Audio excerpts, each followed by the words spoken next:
여러분 안녕하세요. 다소 오랜만에 인사드리는데요. 오늘은 오랜만에 힙 영상을 가져와 봤습니다. 그동안 힙의 위쪽, 아래쪽, 그리고 가운데 다양한 부위를 골고루 다뤄봤었는데요. 특히 힙의 위쪽에 볼륨을 만드는 방법 중에서도 힙 정중앙에 볼륨을 만드는 방법, 그리고 골반을 넓게 보일 수 있도록 힙의 바깥쪽을 운동시키는 방법, 또한 힙 아래에서도 단순히 힙업 시키는 운동도 해봤지만 네모난 식빵 힙합을 동그랗게 파서 볼록볼록 입체감 있게 만드는 운동까지 심오하게 배워봤었습니다. 오늘은 힙을 어떻게 더 튀어나와 보이게 할 수 있는지, 특히 옆에서 봤을 때 돌출돼 보인다면 더더욱 입체감과 볼륨감이 있는 힙을 완성할 수 있기 때문에 그것만 특화해서 운동 영상을 준비해봤는데요. 그 어디에도 없는 케이트가 고안한 과학적인 원리 기반의 독특하고 재밌으면서 효과 만점인 운동들을 같이 한번 해보도록 하겠습니다. 첫 번째 운동은 스티프 데드리프트인데요. 스티프 데드리프트는 숙이면서 이완 수축의 반복으로 근육이 생성이 되면 근육에 올라붙는 힘 때문에 힙업이 되고, 힙업으로 인해 허벅지와 힙의 경계가 명확해지면서 옆에서 봤을 때 힙이 더 튀어나와 좋아 보이는 특징이 있는데요. 그런 스티프 데드의 최대 자극 부위는 숙여지면서 늘어나는 힙 가장 아랫 부위가 되는데요. 그런데 돌출 효과를 극대화하려면 가장 튀어나와 있는 중간 부위를 더 튀어나오게 해야 합니다. 따라서 스티프를 하면서 힙 하단뿐 아니라 중간 부위까지 자극을 넣어주려고 하는 거예요. 다시 말해서 가장 튀어나와 있는 정점을 더 튀어나오게 하면 힙이 더 돌출돼 보인다는 것인데요. 여기서 케이트가 발견한 개념을 적용해 볼 텐데요. 운동 부위 중에서 노출의 정점, 다시 말해 가장 튀어나와 있는 곳이 가장 강하면서 가장 먼저 힘을 받는 지점이 되는데요. 여기서 중간 지점을 노출의 정점에 놓이게 함으로써 스티프 데드의 본래 최대 자극 부위인 힙 하부와 인위적으로 노출의 정점으로 만들어줄 중간 부위까지 폭넓게 자극 부위로 가져갈 수 있게 되는 것입니다. 이 개념이 오늘 운동에 모두 적용되기 때문에 이 개념만 확실히 아신다면 모든 루틴을 쉽게 이해하실 수 있을 겁니다. 자세는 일반 스티프와 동일하게 허리가 말리지 않도록 허벅지를 따라 바를 내렸다가 상체가 고관절을 꽉 누르는 지점까지 내려갔으면 뒤꿈치에 힘을 주고 올라올 텐데요. 올라오는 부분이 중요합니다. 바로 여기 올라오는 지점에서 중간 부위가 힘을 받도록 할 텐데요. 힙을 말면서 후방경사를 만드는 느낌으로 올라와 줄 겁니다. 그러면 힙 하부는 안으로 말리면서 숨어 들어가게 되고요. 따라서 중간 부위가 노출의 정점인 자세로 바뀌면서 스티프의 본래 자극인 힙 하부뿐만 아니라 중간 부위까지 자극을 줄 수 있게 되는 것입니다. 그런데 오늘 하는 자세는 베리에이션 자세로 허리가 말리는 자세가 나오니까 이 점을 유의해서 처음에는 저중량의 자극 위주로 수행해 보시는 걸 추천드립니다. 다음으로는 스쿼트 베리에이션인데요.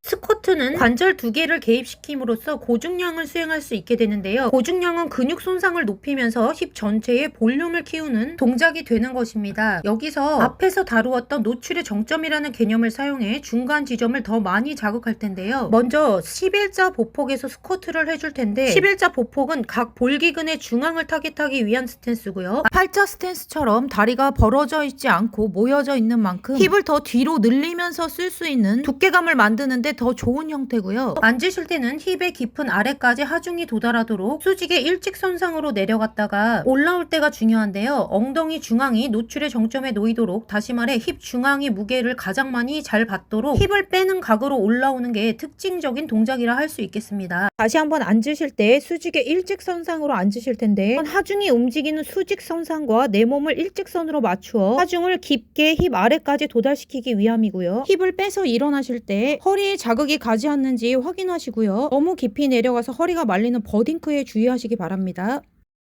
다음으로는 한발 운동인 런지를 해볼 텐데요. 역시나 앞에서 적용한 개념을 이용해 운동을 해보겠습니다. 특히 한발 운동에서는 무척이나 유용한 개념이 나오니까 잘 눈여겨보시기 바랍니다. 본론으로 들어가서 런지를 할 때 뒷발의 간격에 따라 힙의 노출의 정점은 바뀌게 되는데요. 화면에서 보시다시피 보폭이 넓을 때는 힙 아래가 자극을 받다가 뒷발이 앞으로 오면서 보폭이 좁아질 때는 노출의 정점이 조금 더 위쪽으로 바뀝니다. 이건 보폭이 좁아질수록 둥근이 말리 늘리면서 힙의 아래쪽 부분이 숨어 들어가게 되는데요. 그 원리를 이용해서 노출의 정점을 바꾸어 준 것입니다. 다시 한번 화면에서 보시다시피 뒷발이 뒤에 있을 때 가장 자극받는 노출의 정점은 힙의 가장 아래 구간이 되는 것이고요. 발이 조금 더 앞으로 오면서 노출의 정점은 조금 더 위쪽으로 바뀌는 중간 부위가 자극되고요. 발이 완전히 앞으로 오는 좁은 런지에서는 힙이 말리면서 힙 가장 아래쪽이 안으로 숨게 되는데요. 이때는 힙의 위쪽이 자극 부위가 되는 것입니다. 자세는 앞다리 기역 뒷다리 니은의 기본 런지 자세에서 모든 힙 운동에서와 마찬가지로 상체의 무게로 힙을 최대 이완시키기 위해 상체가 고관절을 꽉 누르는 지점까지 앉으셨다가 뒤꿈치에 힘을 주고 일어날 텐데요. 이때 힙 자극을 위해서는 상체의 각은 서 있다기보다는 사선의 각으로 고관절이 꽉 눌리는데 최적화된 자세를 만들어주시면 좋습니다. 이렇게 하는 기본 런지 자세는 보통 힙 하단을 가장 많이 자극하는데요. 오늘 힙 중반을 자극해서 중간을 더 돌출시킬 때는 앞에서 말했듯이 뒷발이 조금 더 앞으로 오게 될 텐데 이러한 좁은 런지의 각은 뒷발의 무릎이 앞발의 뒤꿈치 내외로 오는 자세에서 이완 수축을 해주시면 좋을 듯 합니다. 그런데 보폭이 좁아지면 앞무릎이 나갈 수 있거나 무릎에 불편함이 느껴지실 수도 있어요. 그래서 꼭 주의를 해주시면 좋을 것 같고요. 또한 오늘 하는 모든 운동은 베리에이션으로 힙을 말거나 빼면서 허리 자극이 갈 수도 있는데요. 그래서 반드시 무게 없이 자세를 익숙하게 해보신 후에 저중량으로 스윙해보시는 걸 추천드리고요. 고중량일 때는 베리에이션보다는 정자세로 스윙해보시기 바랍니다. 올바른 자세에서 수행했을 때는 분명 효과가 뛰어나다는 것을 느끼실 수 있을 거고요. 다만 변형된 동작이기 때문에 주의해서 운동하시는 걸 추천드려요. 다음 시간에는 이 노출의 정점이라는 개념을 가지고 또다시 힙 중반을 타겟하면서 돌출 힙을 만드는데 필요한 운동들을 할 텐데요. 힙 스러스트, 아웃하이, 레그 프레스까지 준비해서 돌아오도록 하겠습니다. 함께 해주신 여러분들께 깊이 감사드리고요. 좋아요와 구독, 알림 설정은 사랑입니다. 감사해요, 여러분.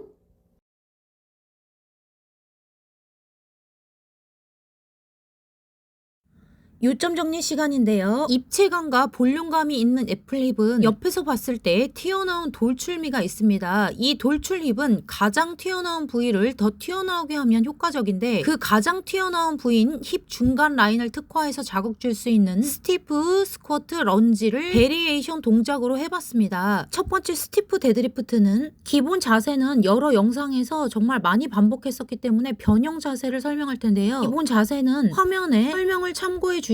기본 자세로 내려갔다가 올라올 때만 변형해서 올라왔는데요. 올라오면서 수축할 때 후방 경사를 만들면서 힙을 말아줬었는데요. 본래의 자극 부위인 힙 하단이 말리면서 노출의 정점, 다시 말해 가장 튀어나와 자극받는 부위를 힙 중간으로 바꿔줬는데요. 이를 통해서 스티프의 본래 자극인 힙 하부와 인위적으로 노출의 정점으로 만들어준 힙의 중반까지 폭넓게 자극할 수 있는 자세였습니다. 베리에이션 자세이기 때문에 주의해서 수행하시는 걸 말씀드렸었고요. 다음으로는 스쿼트인데요. 스쿼트는 매우 베이직한 운동이지만 의외로 많이 어려워들 하셔서요. 다시 한번 기본 자세부터 설명하고 가겠습니다. 자신의 어깨 넓이 내외의 팔자 스탠스의 보폭에서 상체의 무브먼트를 제한하고요. 상체를 다리 사이로 그대로 담궈서 하체에 상체의 무게를 실어주면서 앉았다가 발바닥 전체로 지면을 밀어내면서 지면 반발력을 사용해 일어날 텐데요. 무릎과 고관절이라는 두 개의 관절이 개입이 되면 고중량을 수행할 수 있게 되는데 이러한 고중량으로 힙 전체 근육 손상을 높여서 힙 전체의 볼륨을 키워줄 수 있는 효과가 있습니다. 오늘 하는 변형 자세에서는 각 볼기근의 중앙을 타겟하면서도 팔자 스탠스처럼 옆으로 벌리지 않는 만큼 뒤로 더 힙을 늘리면서 쓸 수 있는 11자 스탠스를 쓸 거고요. 앉으실 때는 힙 수직의 일직선상으로 앉을 텐데요. 이건 하중이 움직이는 방향과 내 몸을 일직선상으로 맞춰서 깊이 아래까지 도달시키기 위함이고요. 일어날 때가 중요한데 일어나면서 힙을 빼는 각으로 일어날 때 중간 라인이 가장 무게를 잘 받는 위치에 놓이게 되면서 다시 말해 노출의 정점이 힙 중간으로 바뀌는 자세가 되면서 힙 중간을 자극할 수 있게 됩니다. 역시나 베리에이션 자세이기 때문에 버딩크가 발생하지 않는지 허리를 뺄 때 무리가 없는지 확인하시면서 수행하시기 바라고요. 마지막으로 런지는 다리 기역 뒷다리 니은의 기본 자세에서 모든 힙 운동에서와 마찬가지로 상체의 무게가 힙을 최대 이완시키도록 관절이 꽉 눌리는 각으로 앉아주셨다가 뒤꿈치에 힘을 주고 일어날 텐데요. 런지에서 뒷발의 간격에 따라 자극 부위가 조금씩 달라지는데 뒷발이 뒤에 있을수록 힙 하단이 자극을 받다가 뒷발이 앞으로 오면서 힙 하단은 말려서 숨어 들어가게 되는데 이때 좀 더 위쪽을 타겟하게 됩니다. 따라서 변형 자세에서는 힙 중간 부위를 타겟할 거라 발이 앞으로 오게 될 건데요. 뒷발의 무릎이 앞발의 뒤꿈치 내외로 위치시켜서 동작을 수행하시면 좋을 것 같고요. 역시나 무릎이 안전한지 버딩크가 너무 많이 발생하지 않는지 주의해서 수행하시기 바랍니다. 시험 정리 여기까지였고요. 다음 시간에 돌출힙 2탄으로 만나요, 여러분. 보겠습니다. 특히 한발 운동에서는 무촉이나 유용한 개념이 나오니 여기 안으로 숨게 되는데요. 이때는 힙의 위쪽이 자극 부위가 되는 것입니다. 앞발의 무릎이 앞발의 뒤꿈치 내외로 오는 자세에서 이완 수축을 해주시면 좋을 듯 합니다.